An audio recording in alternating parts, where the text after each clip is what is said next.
Capítulo 4. A Escola de Copenhague. Alice adentrou o bosque e foi seguindo por um caminho que serpenteava por entre as árvores até chegar a uma bifurcação. Havia duas placas. A da direita dizia A e a que da esquerda dizia B. Nada mais. Puxa vida, exclamou Alice irritada. Essa é a placa mais inútil que eu já vi. Ela olhou em volta para ver se conseguia alguma pista sobre onde iam caminhos, quando se surpreendeu ao ver o gato de Ginger, sentado num galho uma árvore a poucos metros dali. Gato? Disse ela timidamente. Poderia me dizer qual caminho eu devo tomar? Isso depende muito de onde você quer chegar, disse o gato. Não sei bem onde, ela começou. Então não importa para onde você for, simplesmente vá, interrompeu o gato. Mas eu preciso decidir entre os dois caminhos, disse Alice. Ora, é aí que você se engana, sorriu o gato. Você não tem que decidir. Você pode tomar todos ao mesmo tempo.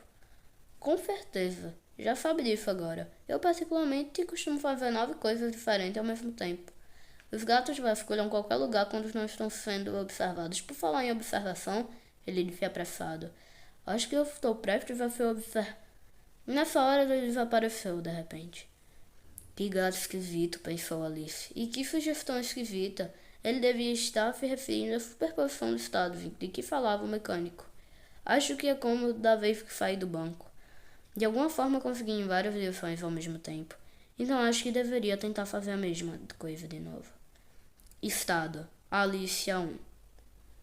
Alice virou à direita na placa e continuou pelo caminho sinuoso. Olhando para as árvores enquanto caminhava, não tinha ido muito longe quando chegou a mais uma bifurcação. Desta vez a placa tinha 2 setas que diziam 1 e 2. Alice virou à direita e continuou.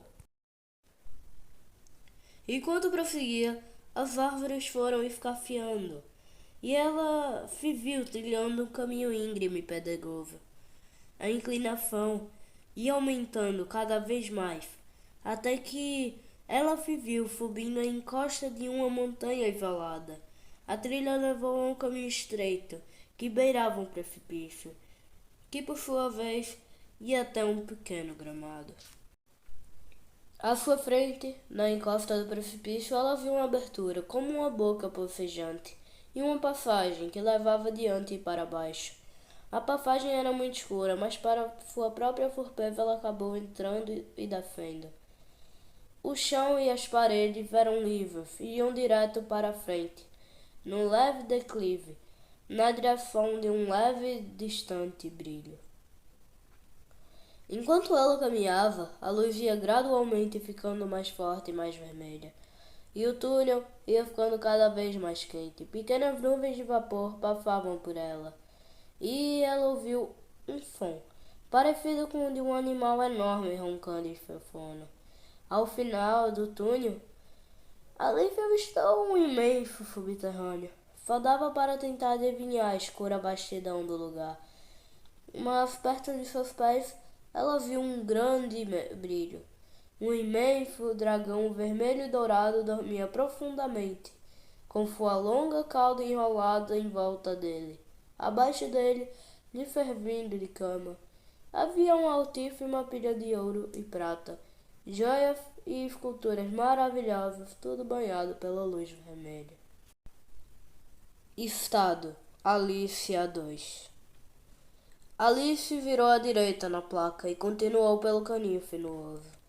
Olhando as árvores enquanto caminhava, não tinha ido muito longe quando chegou a mais uma bifurcação. Dessa vez a placa tinha 2 setas que diziam 1 e 2. Alice virou à esquerda e continuou. Enquanto ia caminhando, olhou para o chão e viu que o caminho por onde seguia tinha mudado de uma trilha na floresta para uma estreita rua pavimentada com tijolos amarelos. Ela continuou seguindo por entre as árvores até que o bosque se abriu numa grande clareira gramada. Era muito extensa, desdobrando-se até onde Alice conseguia enxergar, e todo o campo estava coberto de papoulas. A estrada de tijolos amarelos seguia pelo meio da clareira até os portões de uma cidade distante, de onde estava. Alice conseguia ver que as altas mulheres da cidade eram verdes e brilhavam, e que os portões eram cravejados de esmeralda. Estado: Alice B1. Alice virou à esquerda na placa e continuou ao longo do caminho sinuoso. Não havia nada de notável para ver ainda. Ela virou a esquina e chegou a outra bifurcação. Desta vez a placa tinha duas setas que dividiam 1 e 2. Alice virou à direita e continuou andando. A vegetação rasteira ia ficando cada vez mais espessa e era difícil ver qualquer coisa que não estivesse muito próxima. Apesar de o caminho em si ainda estar bem claro e definido, enquanto seguia serpenteando por entre o cerrado arvoredo. Alice viu uma curva e de repente chegou a um espaço aberto. No centro da clareira ficava uma pequena construção, com um telhado inclinado e uma pequena torre com um firo numa de suas extremidades. As palavras Escola de Copenhague estavam profundamente marcadas numa placa de pedra acima da porta. Esse deve ser o lugar para onde disseram que eu deveria ir, Alice disse para si mesma. Só não sei se quero mesmo ir à escola. Já passo bastante tempo na minha. Mas talvez a escola daqui sejam diferentes daquelas. Aqui estou acostumada. Vou entrar para ver. Sem bateu, ela abriu a porta e entrou. Estado: Alice B2. Alice virou à esquerda na placa e continuou ao longo do caminho sinuoso. Não havia nada de notável para ver ainda. Ela virou a esquina e chegou a outra bifurcação. Desta vez a placa tinha duas setas que dividiam 1 e 2. Alice virou à esquerda e continuou andando. Pouco adiante no caminho começou a se inclinar, e Alice começou a subir um morrote. No alto do morro, ela parou por alguns minutos e olhou em todas as direções da região. E que região curiosa era essa? Havia muitos riachos cruzando a região de um lado ao outro. E o chão estava dividido em quadrados formados por cercas vivas, que iam de um riacho a outro. Puxa vida, o campo está dividido como se fosse um tabuleiro de xadrez, Alice disse ao final. Ah, minha cara, entre, disse uma voz mansa. E Alice percebeu que estava sendo observada. Ela passou pela porta e olhou à sua volta, para a sala de aula. Era uma sala bem grande, com janelas altas por todos os lados. Havia poucas filas de carteiras e colares bem no meio da sala. Em uma das extremidades ficava um quadro negro e uma grande mesa, atrás da qual estava o mestre. Parece muito uma escola normal, Alice admitiu para si mesma, enquanto se virava para olhar as crianças na sala.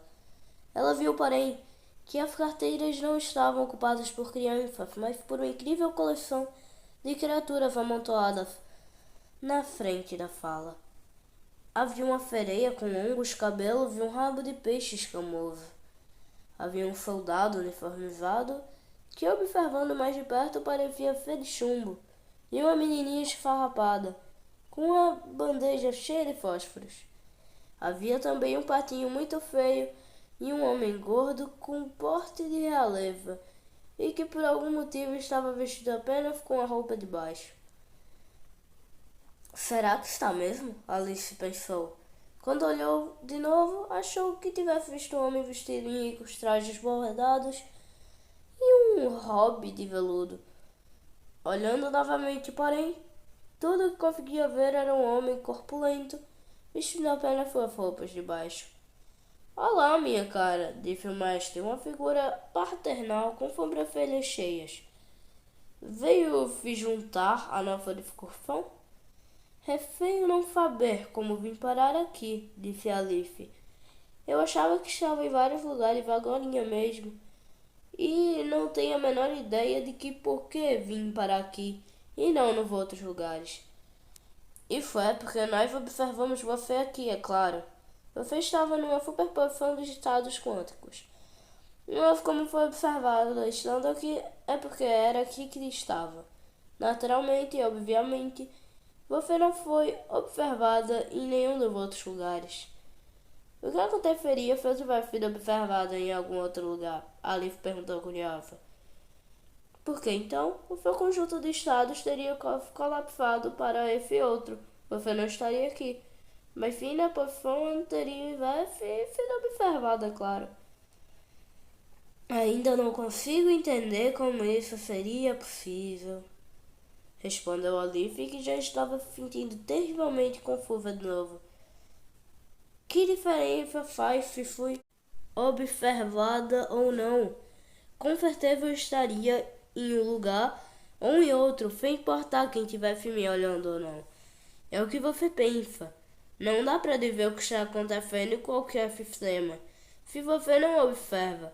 Pode haver uma grande variedade de coisas que poderiam estar acontecendo, e você até pode estabelecer a probabilidade de ocorrência de alguma coisa ou de outra, desde que não esteja observando. Na verdade, o sistema estará numa mistura de estados correspondente a todas as coisas que poderiam estar acontecendo. É essa a situação até você olhar para ver o que o sistema está fazendo. A essa altura do processo, uma possibilidade é solucionada e esta será a única ocorrência no sistema. E o que acontece com todas as outras coisas que estavam acontecendo nele? Perguntou Alice. Simplesmente desaparecem? Bem, há mais coisas que ele pode fazer do que as coisas que ele estava fazendo. Mas é isso mesmo que acontece, respondeu o mestre, com um largo sorriso. Você entendeu perfeitamente. Os outros estrados simplesmente se anulam. A terra do pode ser se torna a terra do nunca foi. Nessa hora, todos os outros estados deixam de ser reais de qualquer modo. Eles se tornam, digamos, apenas sonhos e fantasias. E o estado observado é o único real. Isso é o que chamamos de redução nos estados quânticos. Você logo vai se acostumar. Quer dizer que, quando você olha para alguma coisa, pode escolher o que vai ver? Perguntou a Liv desconfiada. Oh não, você não tem direito de escolher. O que você provavelmente verá é determinado pelas probabilidades de vários estados quânticos. E o que você vê de verdade é uma questão de por acaso. Você não escolhe o que vai acontecer às amplitudes quânticas, são apenas as probabilidades dos estados diferentes resultados. Mas a visão ortodoxa da mecânica quântica é a interpretação de Copenhague, nomeando segundo Niels Bohr, o físico dinamarquês, e não Hans Christian Andersen, onde for possível que as coisas diferentes aconteçam, em um sistema físico haverá uma amplitude para cada uma delas. O estado total do sistema é dado pela soma ou superposição de todas essas amplitudes. Quando uma observação é realizada, chega-se a um valor que corresponde a uma dessas amplitudes, e as amplitudes excluídas desaparecerão em um processo chamado redução das amplitudes. Não estabelecem o que vai acontecer, isso é por acaso, e só se torna fixado quando a observação é feita. O mestre disse, muito fracamente, mas tão baixinho que Alice teve que se esforçar para entender suas palavras. Fazer observações é muito importante, então, pensou Alice consigo mesma. Mas quem é que pode fazer as observações?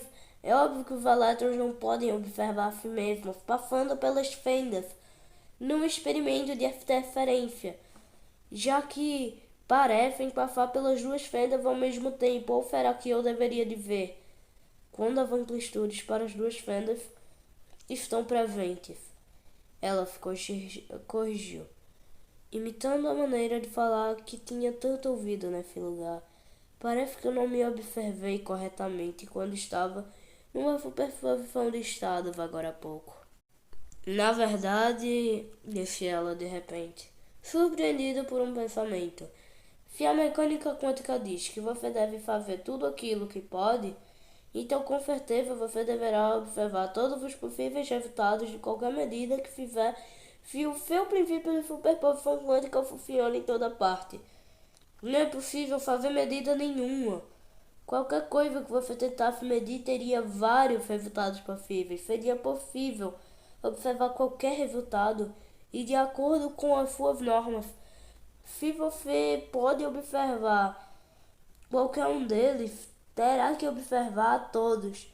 Os resultados da sua medição estariam todos presentes numa nova versão da superposição de estados de que você fala. Você nunca poderia observar alguma coisa de verdade ou nunca poderia ver alguma coisa que você pudesse deixar de observar. Alice parou para respirar. Depois de se deixar levar por seu novo pensamento, ela notou que todos na sala olharam seriamente para ela. Quando ela parou de falar, todos se ajustaram meio impacientes. Você está falando algo muito importante, é claro, disse o mestre docemente. É conhecido como problema da medida e é exatamente o assunto que estávamos discutindo aqui. Ver nota 1 no final do capítulo. O mestre continuou. É importante lembrar que esse é um problema real. Deve haver uma mistura de amplitudes como as que ocorrem em sistemas de um ou dois elétrons, como na experiência das duas fendas que você viu, pois as amplitudes interferem umas nas outras. Não é só uma maneira de dizer que um elétron pode estar em um estado, mas que você não sabe que estado é esse. Essa situação não poderia produzir interferências. Somos tão forçados a aceitar que em um certo sentido cada elétron está em todos os estados. Acho que não é uma pergunta adequada querer saber o que o elétron está fazendo de verdade. Porque não há meios de descobrir isso. Se tentar chegar, você altera o sistema e acaba examinando algo diferente. Como você disse, parece que temos um problema aqui. Átomos e sistemas que contêm um pequeno número de partículas sempre fazem tudo aquilo que lhes é possível fazer, sem nunca tomar decisões. Nós, por outro lado, sempre fazemos uma coisa ou outra, e nunca observamos mais do que um resultado de cada situação específica. Meus alunos prepararam uma pequena explanação sobre o problema da medida. Eles examinam em que ponto, se é que algum para de funcionar, o comportamento quântico que permite a presença de todos os estados ao mesmo tempo, para que as observações únicas possam ser feitas. Talvez você queira sentar e assistir às apresentações. Alice não podia dispensar essa ótima oportunidade. Sentou-se em uma das cadeiras e ficou esperando com ansiedade. O primeiro a falar, anunciou o mestre, a sua voz calma apaziguando o ruído de expectativa dos alunos. Será o imperador. O corpulento cavalheiro, metido em roupas de baixo de cor púrpura, de muito bom gosto, e o primeiro a ser notado por Alice ao entrar na sala, levantou-se e foi até a frente da sala. A teoria do imperador, a mente sobre a matéria. A nossa hipótese, começou ele, espalhando um sorriso snob pela sala, é que tudo está na mente. As leis que regem os sistemas quânticos, ele continuou, o uso das amplitudes para descrever os estados físicos e a superposição dessas amplitudes. Quando houver mais de uma condição possível, estas leis se aplicam a todas as coisas materiais do mundo. Dizemos todas as coisas materiais, ele repetiu, pois nossa hipótese é a qual superposição que não é experimentada por nossa mente consciente.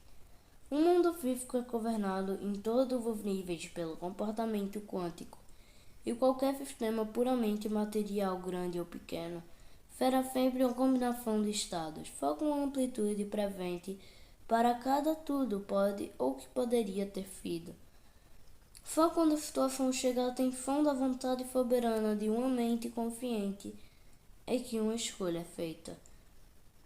Pois a mente é uma coisa externa, ou, em nosso caso já citado, está fora das leis do mundo quântico. Não estamos atados à necessidade de fazer tudo que poderia ser feito. Ao invés disso, estamos livres para optar. Quando nós observamos algo, essa coisa é observada.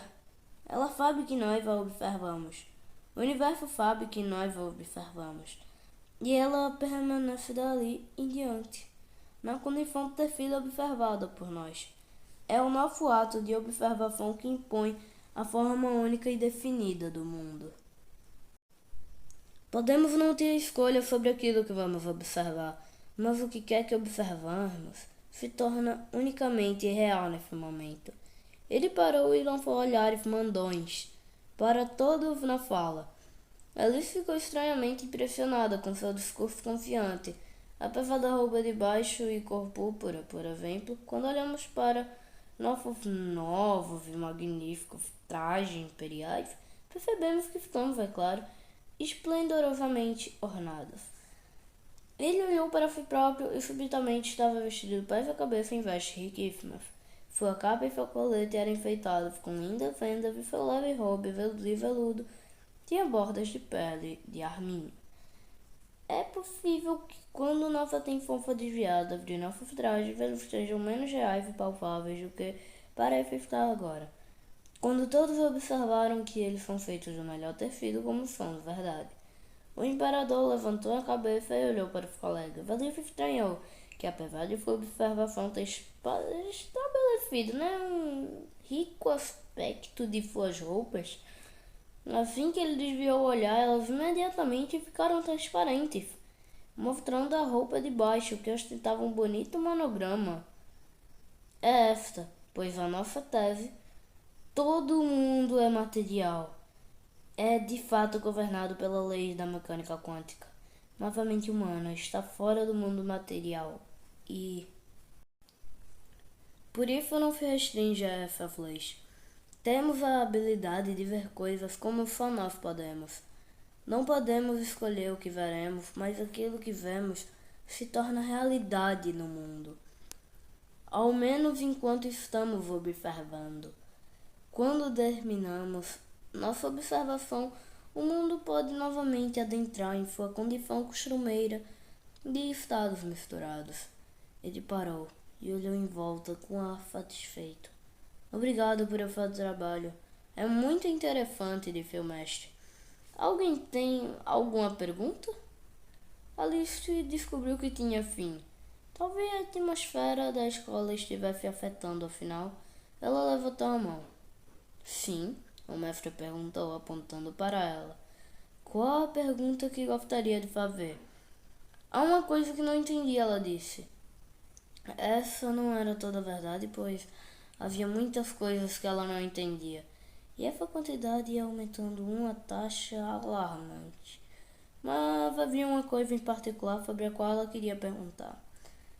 Você disse que o mundo está normalmente nessa estranha mistura de diferentes estados, mas que ele se reduz a uma única condição quando você, como uma mente consciente, o observa. Suponho que qualquer um possa fazer algo se tornar real desta forma. O que então ocorre com a mente de outras pessoas? Nós achamos que nós não entendemos o que você quer dizer, respondeu o imperador ameaçador, mas nessa hora o mestre interrompeu. Talvez eu possa elaborar um pouco em cima da pergunta da mocinha. Falávamos mais cedo dos elétrons que atravessavam duas fendas.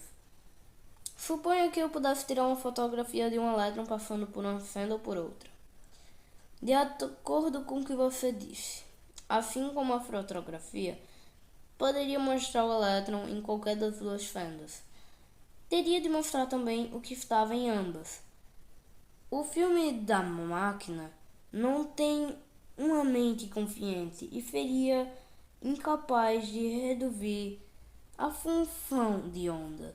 Por isso, ele deveria registrar uma superposição das duas diferentes imagens.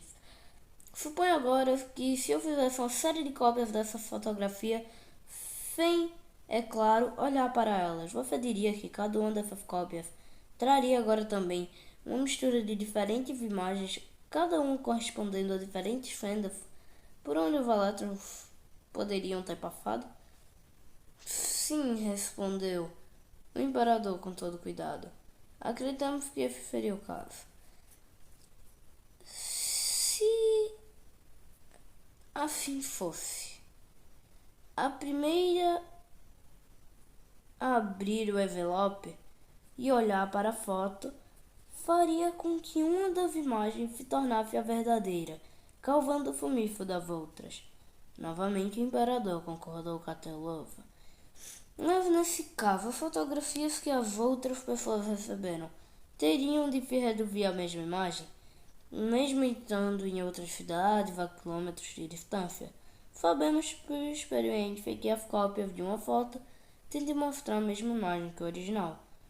Sendo assim, quando a primeira pessoa olhasse para uma das cópias da foto, ela faria com que uma possibilidade se tornasse única, real e, por conseguinte, este ato previsivelmente afetaria todas as outras cópias,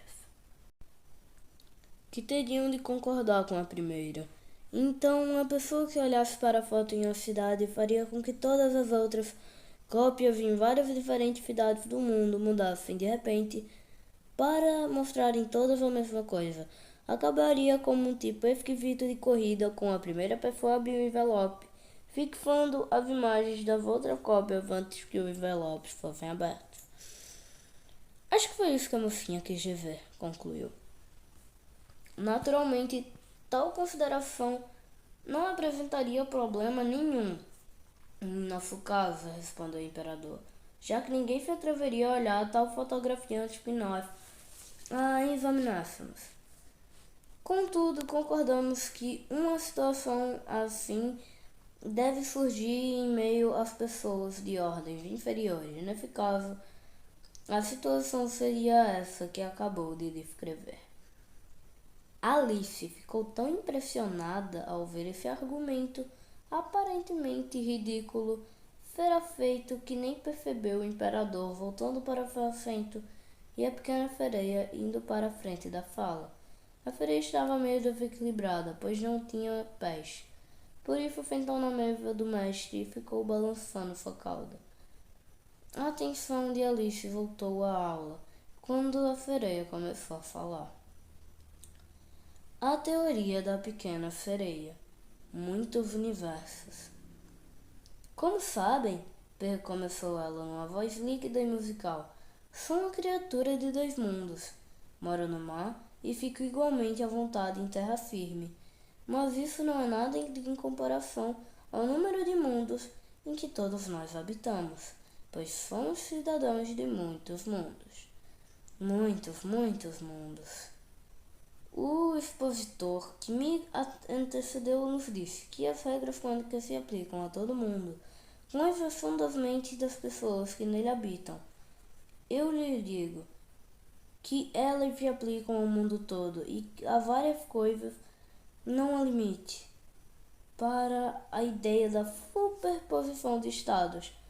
Quando um observador olha para uma superposição de estados quânticos, espera-se que ele ou ela veja todos os efeitos pertinentes àquela seleção de estados.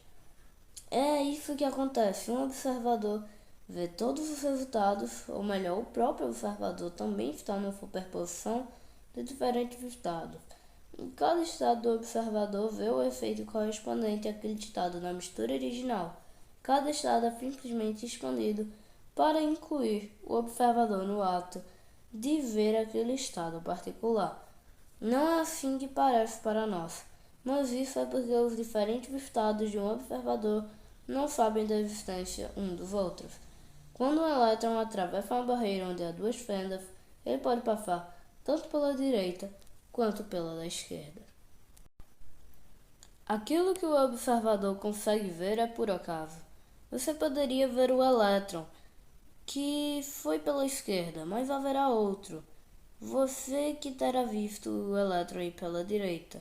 Na hora em que você observa um elétron, você se divide em 2 versões de si próprio. Uma para ver cada resultado possível. Se essas 2 versões nunca mais se reunirem, cada uma delas continuará ignorando a existência uma da outra. O mundo se divide em 2. com duas versões levemente diferentes de você. É claro que quando essas duas versões suas começarem a falar com outras pessoas, será preciso ter diferentes versões dessas pessoas também. O que acontece então é a divisão de todo o universo. Neste caso, ele se dividiria em dois, mas para observações mais complexas, ele se dividiria em um número maior de versões. Mas com certeza isso aconteceria com muita frequência. A Leaf não conseguiu evitar interromper o fluxo da explicação da sereia. Acontece sempre, respondeu a sereia calmamente. Sempre que houver uma situação onde uma medida possa oferecer diferentes resultados, todos os resultados possíveis serão observados e o universo se dividirá no número correspondente de versões. Normalmente, os mundos divididos permanecem separados e se distanciam sem nunca se darem conta da existência um do outro. Mas por vezes eles se unem novamente e apresentam efeitos de interferência. É a presença desses efeitos de interferência entre os diferentes estados que demonstra que eles podem e se existem todos juntos. A sereia terminou sua explanação e ficou lá, sentada, penteando os infinitos fios de seu longo cabelo que caíam lado a lado, mas separadamente ao longo de seus ombros. Isso implica numa quantidade imensa de universos.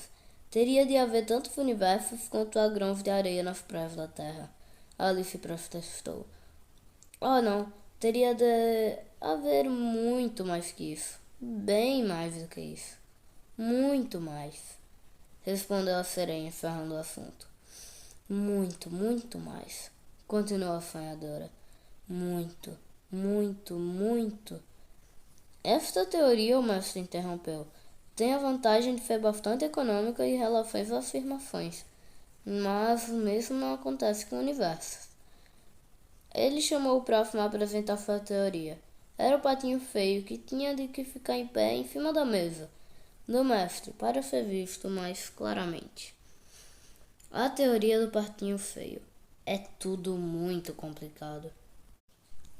O patinho começou sua explicação, e Alice percebeu que além de ser muito feio, ele parecia estar muito irritado também.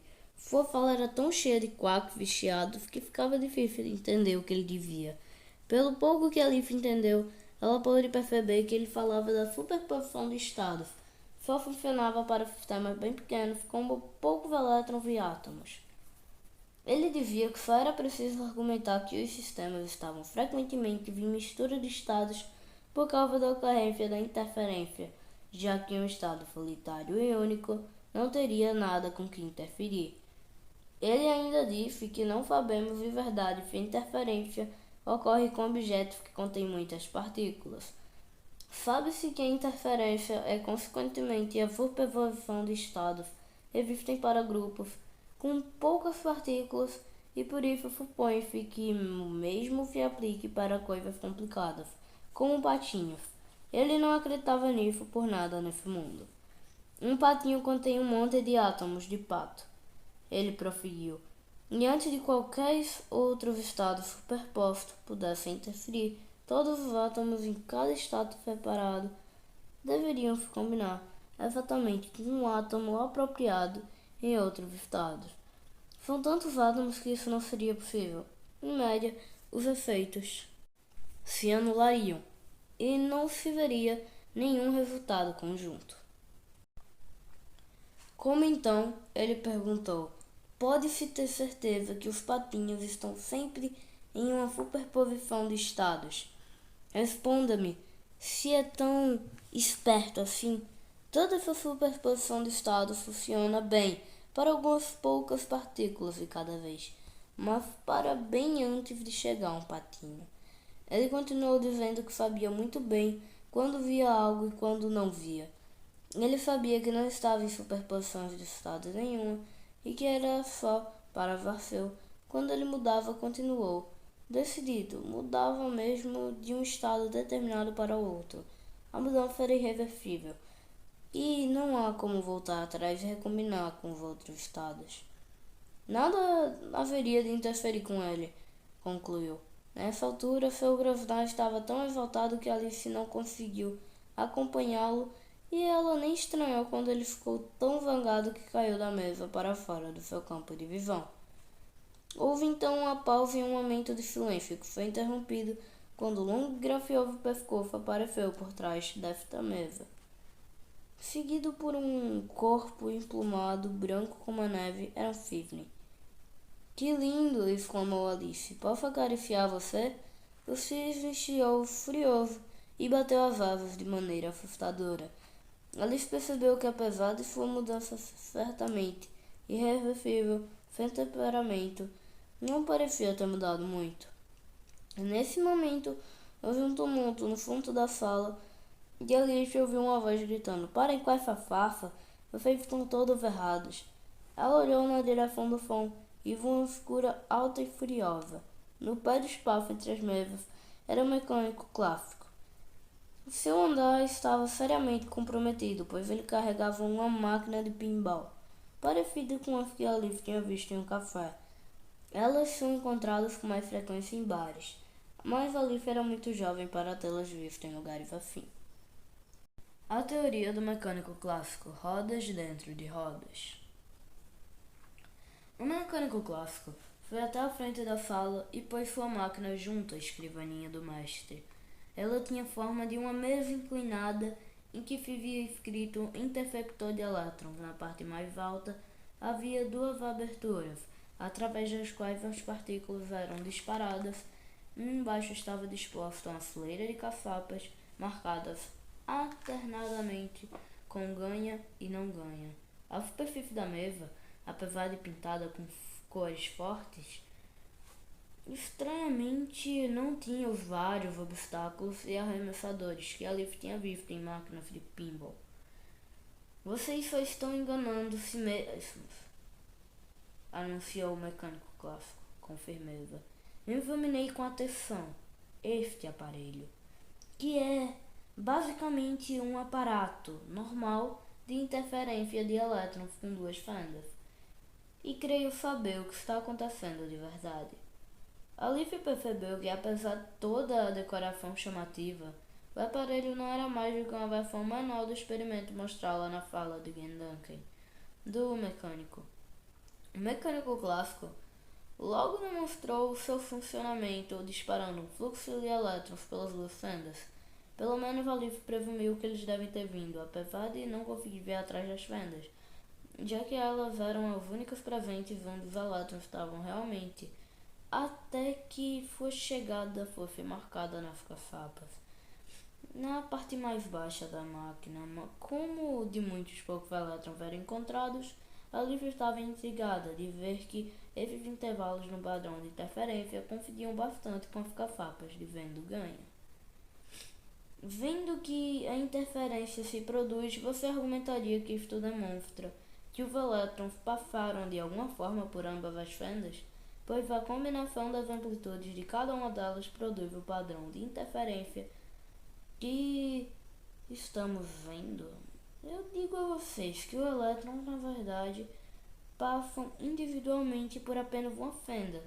De maneira perfeitamente sensata, a interferência se deve a variáveis ocultas. Alice achou difícil acompanhar o que exatamente acontecia nesse ponto. O máximo que ela guardou desse momento foi que o mecânico puxou da mesa algo que parecia uma coberta de pano e que não estava lá antes. Não importa como aconteceu, enfim, que agora a superfície da mesa estava coberta com um padrão de profundas protuberâncias e canais levando as duas fendas. Observem, as variáveis ocultas, exclamou o mecânico. Não estão tão ocultas assim, apontou Alice, olhando descrente para a estranha superfície que agora se revelava. Minha ideia, começou o mecânico clássico, claramente ignorando a observação de Alice, é que elétrons e outras partículas se comportam de maneira perfeitamente racional e clássica, assim como as partículas a que estamos acostumados no mundo clássico. A única diferença é que, assim como as forças normais só atuam sobre partículas, elas também são afetadas por uma força quântica especial onda pilota. Ela causa os estranhos efeitos que interpretamos como provenientes da interferência. Em minha demonstração com o pinball de elétrons, cada elétron realmente entra por uma fenda ou por outra, avançando por sobre a mesa de maneira bem normal e previsível.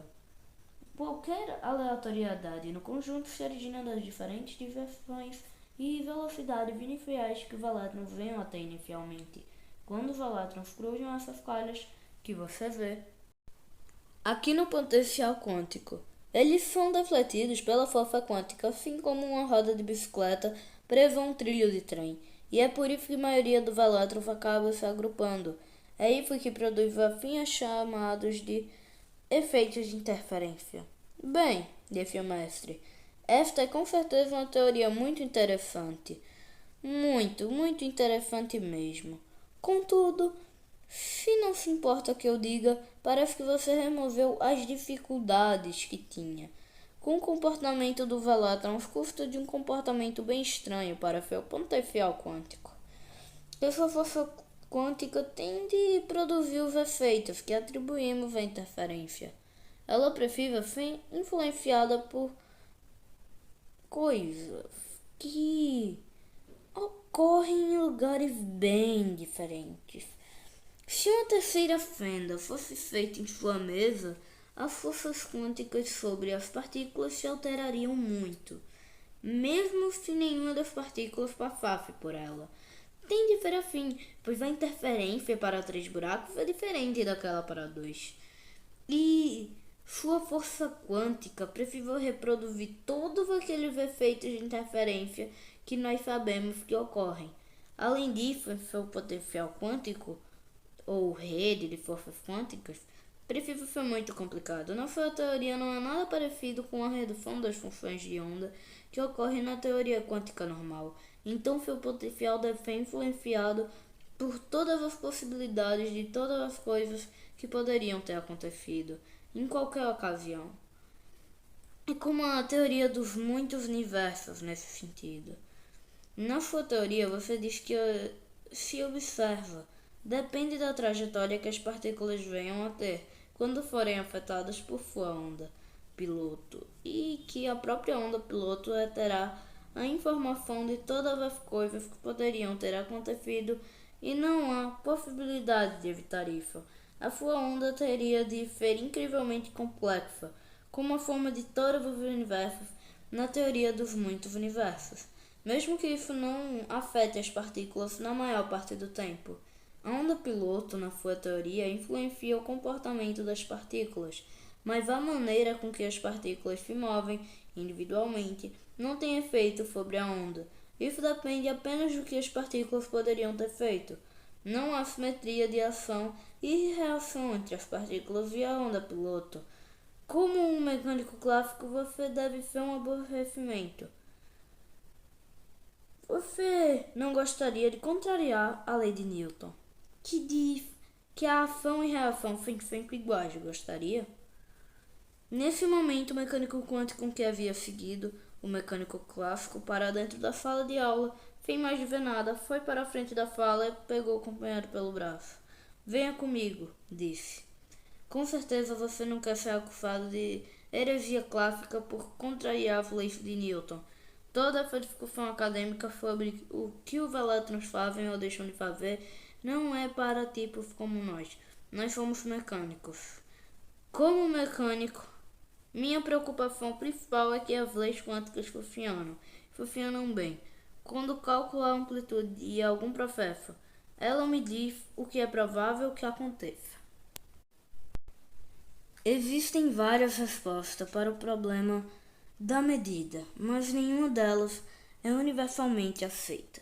Na prática, a mecânica quântica é normalmente usada para se chegar às amplitudes, e daí vai as várias probabilidades para um sistema físico. Então, essas probabilidades são usadas na previsão do comportamento de grandes conjuntos de sistemas atômicos, sem muita preocupação em relação ao que aconteceria com um só sistema. Os resultados para os conjuntos podem ser comparados com as medidas novamente sem muita preocupação com a maneira com que essas mensurações foram feitas. A resposta prática para esse problema é feche os olhos e calcule. A interpretação da mecânica quântica pode ser difícil, mas não há como negar que ela funciona bem. Ela me dá a probabilidade dos diferentes resultados e o faz com precisão e confiavelmente. Não é meu trabalho ficar me preocupando com o que os elétrons estão fazendo quando eu não estou olhando para eles. Desde que eu saiba o que eles estão fazendo, quando eu observá-los, é para isso que me pagam. Ele levou seu colega em silêncio para um canto, virou para Alice e perguntou: já aprendeu tudo o que queria saber sobre observadores e medidas? Bem, ela começou. Para dizer a verdade, estou mais confusa do que quando cheguei aqui. Certo, interrompeu de repente o mecânico quântico. Já imaginava, você já aprendeu o que queria. Venha comigo e veja algum dos resultados da teoria quântica. Deixe-me mostrar algumas das atrações do país do quanto. Notas. 1. O problema da medida é que a seleção de uma única possibilidade e a redução de todas as outras amplitudes é bastante distinta de outros comportamentos quânticos, e que a forma como pode ocorrer não é óbvia. O problema está contido em sua forma mais simples na pergunta: como é possível medir qualquer coisa?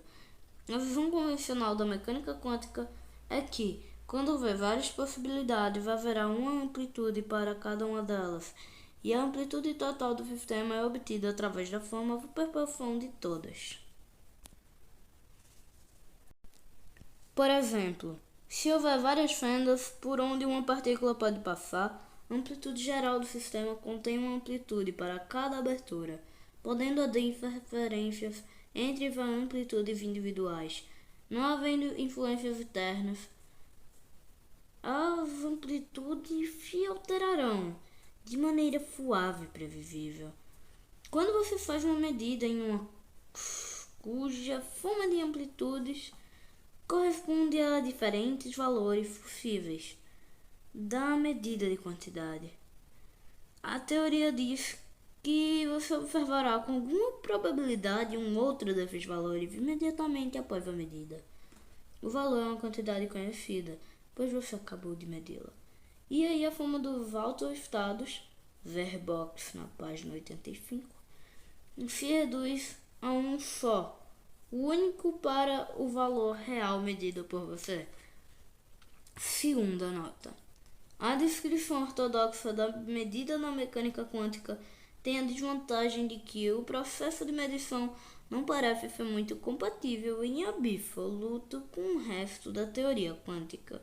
Se a teoria quântica é a verdadeira teoria atômica, como parece ser, e se o mundo inteiro é feito de átomos, então provavelmente a teoria quântica deveria se aplicar a todo mundo e a todas as coisas contidas nele. Isso inclui os instrumentos de medida. Quando um sistema quântico pode resultar em vários valores, sua amplitude é a soma dos estados correspondente a cada valor possível. Quando o instrumento de medida é próprio, um sistema quântico, e há vários valores que poderia medir, ele não tem o direito de selecionar apenas um deles. Ele deveria estar no estado que fosse a soma das amplitudes de todos os possíveis resultados que ele pudesse medir, e nenhuma observação única poderia ser feita. A conclusão que pode tirar disso é que A. Nunca observamos nada de verdade, ou B. A teoria quântica é um monte de besteiras. Nenhuma das duas conclusões é sustentável, por mais tentadora que a opção B possa parecer. Sabemos muito bem que nós observamos as coisas, mas não podemos negar que a teoria quântica tem sido insuperavelmente bem sucedida ao descrever todas as observações, enquanto nenhuma outra teoria alternativa faz tão bem, não podemos abandoná-la levianamente.